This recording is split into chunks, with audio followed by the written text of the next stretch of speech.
Does your name have any specific meaning?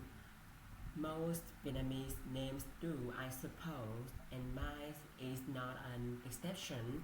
My name Đình Duc can be interpreted as the quality of a person.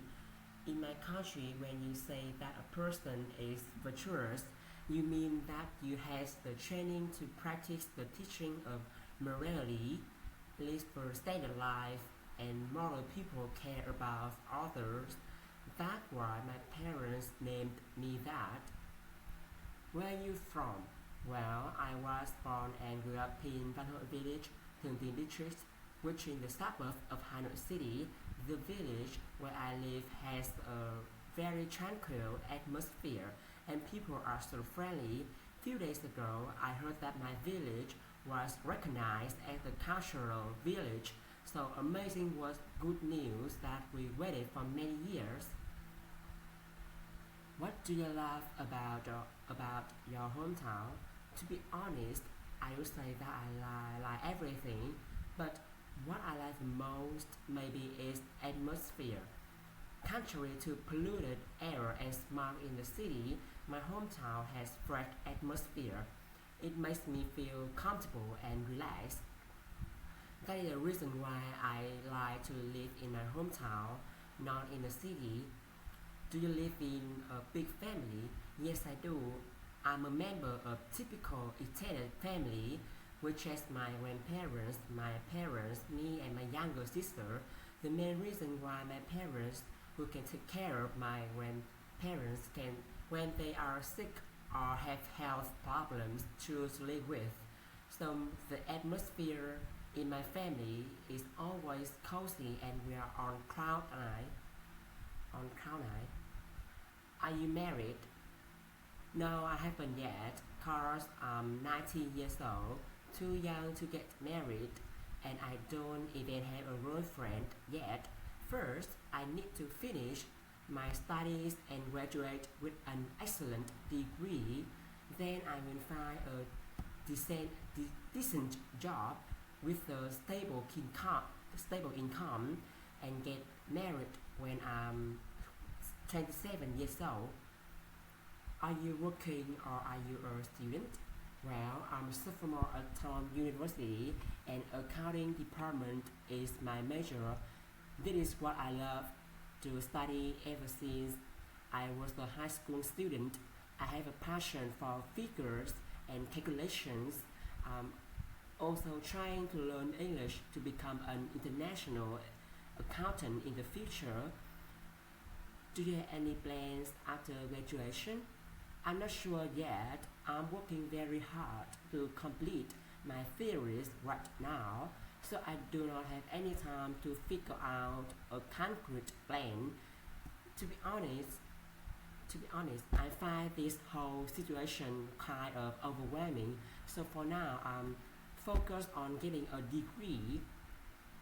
Is it a popular job in your country?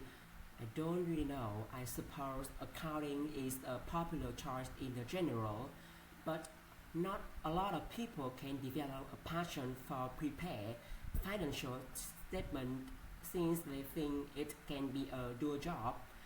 In that case, I don't really blame them through because it is very stressful job. The numbers need to be calculated carefully. Do you consider yourself an extroverted or introverted person? To be honest, I'm a pretty introverted person because I'm often afraid of communicating with the strangers or standing in front of the crowd. That's why hard for me to make new friends and difficult to get along with them. So I like spending all the time alone and I don't expect to be the center of everyone's attention. Are you a good listener? Yes, I am. I'm trying to listen carefully even when I'm not interested in the topic. I always pay attention with the speaker when I'm listening. Moreover, I stay focused even when I hear things I don't agree or don't want to hear, and I'm not going to interrupt those who are speaking because it is disrespectful.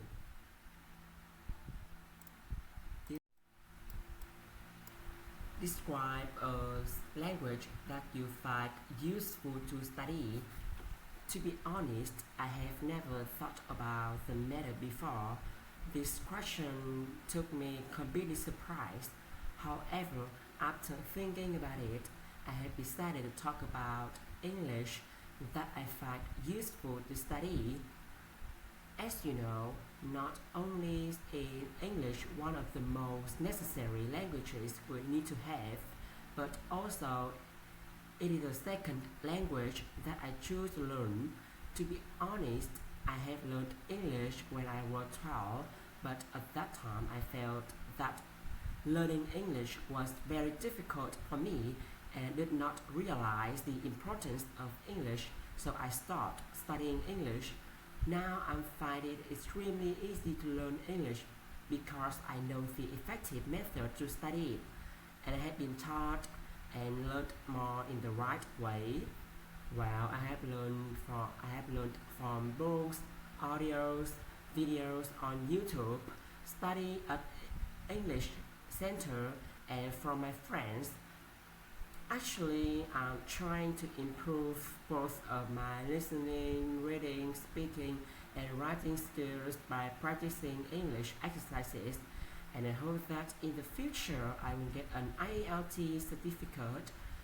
You know, if I have an IELT certificate, I will have more opportunities than others, such as getting higher salary, going abroad, or getting the scholarship from our school or university, and so on.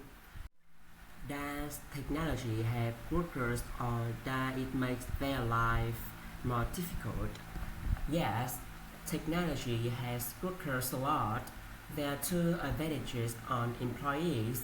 Firstly, it makes the work process more efficient. At the same time, a lot of jobs might be created instead thanks to cutting edge technology such as computer programmers, web developers, or social media managers.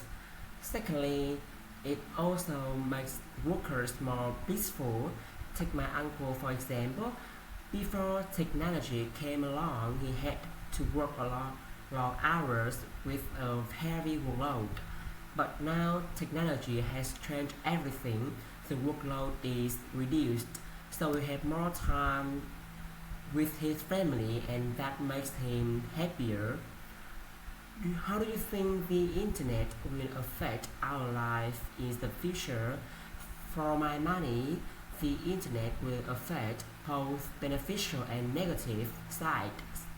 On the advantages side, it is easy for online communicating. People can chat together, exchange information, experiences on forums, share information and feelings on blogs. Since the gap has gradually narrowed, people become closer and can build stronger relationships. However, with the development of the internet, high-tech crime is also a serious problem. Take my mother for example. My mother used to be treated by people impersonating banks. They wanna steal her personal information and money.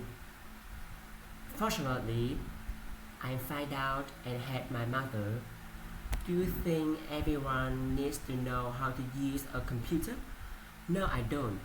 Because I think young and old people have different takes on technology, such as using a computer. Old people are more keen on traditional approach of communication or getting information. Meanwhile, young people are over reliant on digital devices such as laptop, smartphone, computer, and so on, from working to socializing. For example, old people would prefer face-to-face conversations or entertainment, but young people like me would socialize online, such as playing online games, studying on the internet, searching the information for the lesson, and so on, just by using a computer. Why do you think people spend so much money buying the latest devices? Well, in my opinion, some new features will come with the new device. It will certainly come with a higher price. So consumers wanna own those features to satisfy their needs. They have to pay at a higher price. For example, a new phone allows to take clear pictures in the dark. So a professional photographer is willing to pay a lot of money to buy it to get good pictures in the conditions that lack of natural light. However, some people buy the latest just because they are the trending. Moreover, they want to be noticed by their expensive items, which is an excellent way to show the levels. So they don't really have a need to take advantage of these features. What modern technological devices are most common in the country? I would say that mobile phones are the modern devices most common in my country. Almost everyone in the urban areas possesses one, and now with the cost decreasing, even rural residents are possessing one. Not only that it make people to get along easily, but also it helps them to learn something new with education of 4.0 era. Take my grandmother for example. When she wanna cook something some food new food for whole family, she research she researches the internet for the information about the ingredients and how to cook them, and everything she cooks are really delicious.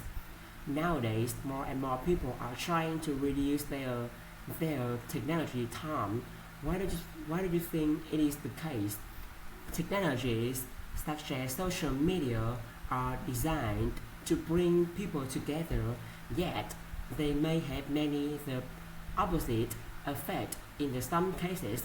A 2017 study in young adult aged 19 to 32 years found that people with higher social media use were more than 3 times as likely to feel socially isolated than those who do not use social media as often. Take my friend for example. She is an internet addict who always stay at home with a smartphone which is connected to the internet. She talks with her boyfriend all day. That is the reason makes her isolate herself from everyone around her.